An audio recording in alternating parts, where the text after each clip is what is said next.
Assalamu alaikum, Quran Weekly.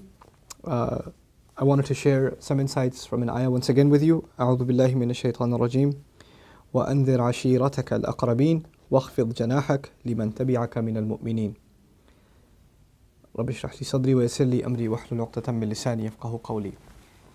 The Prophet ﷺ was told at the end of Surah Al-Shu'ara, warn the closest family members that you have. The Prophet ﷺ gave a lot of concern and priority to his own family and making sure they get the message of Islam. But before we talk about delivering the message of Islam to our family, we have to talk about having a healthy relationship with them. A lot of times, our communications with our family are really, really bad. We're not good listeners. We don't really have the sensitivity to understand things from their point of view. This can happen between husband and wife, and parents and children, and siblings with each other. A lot of times we say the most mean things to one another because we're family. What are you going to do anyway? And because we know each other and we know each other that well, as a result, we know just the most hurtful things to say to one another, and it becomes a norm. So if someone says something hurtful, you know just what to respond with that will be equally, if not even more hurtful. And over time, this creates a very ugly relationship between people in a household. Again, that could be between siblings, parents, and spouses, that this sort of thing can happen.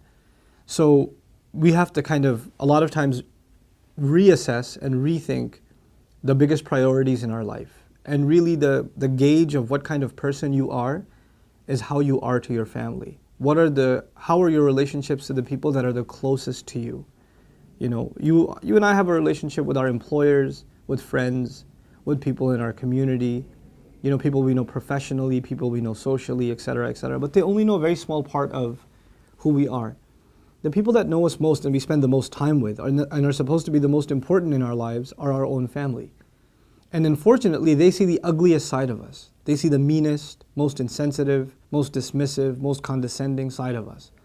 And so one has to kind of take a step back and say, what have I become? What kind of person am I that I don't even have a healthy relationship with my mother, with my father? I can't even carry a normal conversation with him.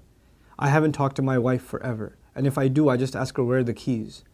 Or, where's the cell phone? Or did you send that letter? Or some shallow conversation. And when she talks, I'm not even really listening. I'm just kind of, sure, yeah, okay. Like that, like dismissive. And she knows that. And then you wonder why she's always talking to her friends, and why she's never talking to you. And when you say something, she doesn't respond because she knows you're not really listening and you're not understanding. And it goes both ways, husband and wife and husband. So one has to kind of really think long and hard about what kind of person you and I may have become. And by the way, this happens not just to people that aren't very religious. This happens to anybody. Religious, non-religious doesn't even matter when it comes to this. It's just a personal thing. And we become, for men especially, I'll address men in this talk a little bit. We're not naturally very expressive with our emotions. We're not naturally as sensitive as women are, as the women in our family are. So we assume that what we are doing is not having emotional consequences at home. You go home and you just start watching YouTube, or you start watching the news, or go on your computer for hours and hours, or talk to your friend or whatever. You don't feel like you did anything wrong, but your family feels like you abandoned them. You don't care about them. You're just doing your own thing. You didn't give them any time. And you have to be able to change yourself, you have to kind of really put yourself in somebody else's shoes, your wife's shoes, your children's shoes, your parents' shoes. Try to see things from their point of view. That does not come naturally, and it's not easy for us. And then once you do, to be able to admit and to apologize to your family that I have done something wrong. I know you can think of 1,000 things that they've done wrong, but you have to start with yourself. You're the head of the household. You have to start with yourself. And it's going to be difficult. When you bring up things like that, look, I've been ignoring you. I know I've been ignoring you, and I shouldn't be. I'll try to be a better listener. You will hear some very hurtful words in response because they're not expecting you to admit to these things. And if you finally are like, yeah, you better admit that, you have no idea how bad you are. And then you'll get defensive. The first thing that happens when somebody's criticized, if they admit, they're opening themselves up for criticism. So when they open themselves up like that, then they're open to criticism. And when they are, your natural response is to get defensive. That's the time at which you cannot allow to become defensive. That's what you've been doing all this time anyway. Don't become defensive. Just take it and try to resolve it. Your job is to not win an argument or to get the upper hand at the end of the day. Your job is to have a better relationship, to have a better friendship with your wife, to have a real relationship, a meaningful relationship with your father and your mother, to have a sound relationship with your siblings. This is first. A lot of times some of you, they have a kind of a religious transformation, and they were a certain kind of person before and they became religious. And obviously their family is not that way, so they have a hard time communicating with their family. And they try to just kind of shove Islam down their throat and say, the Prophet was told, أَنذِرْ عَشِيرَتَكَ الْأَقْرَبِينَ. Well, he was told that because he was already the best to his family. There was some foundation already there. He could build upon that and warn them. If you have no relations with your family like that, if you don't have a healthy relationship with your family, anything you say, including Islam, has no weight. Islam is just one of many other things that you say that don't carry much influence. So we really have to think very long and hard about all the lectures and talks and things we listen to and advice we take in.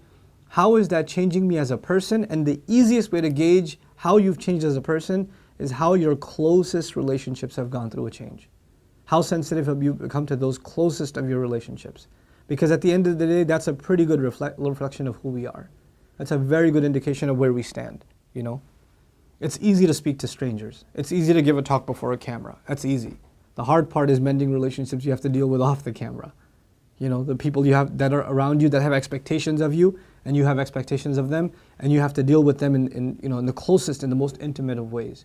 So I pray that all of us become people that have sounder, healthier, growing relationships that are based on open, respectful communication, that we're tolerant towards one another, that we're able to use kind words towards each other and appreciate things.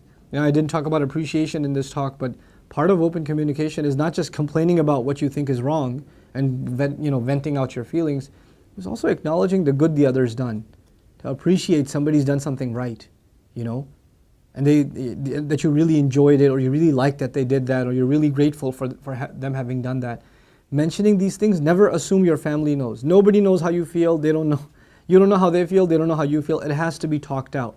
We have to become people of expressing our emotions.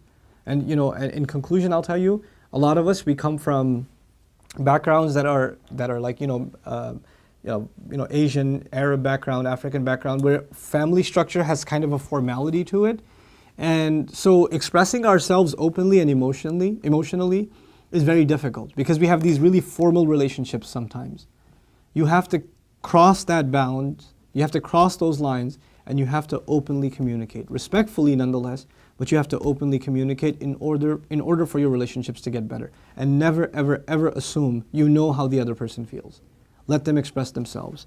Inshallah ta'ala, all of us will be able to create that environment in our homes that everybody feels comfortable talking. I'm reminded of Yaqub alayhi salam, how he made Yusuf alayhi salam feel comfortable, so much so that he can even tell him a dream.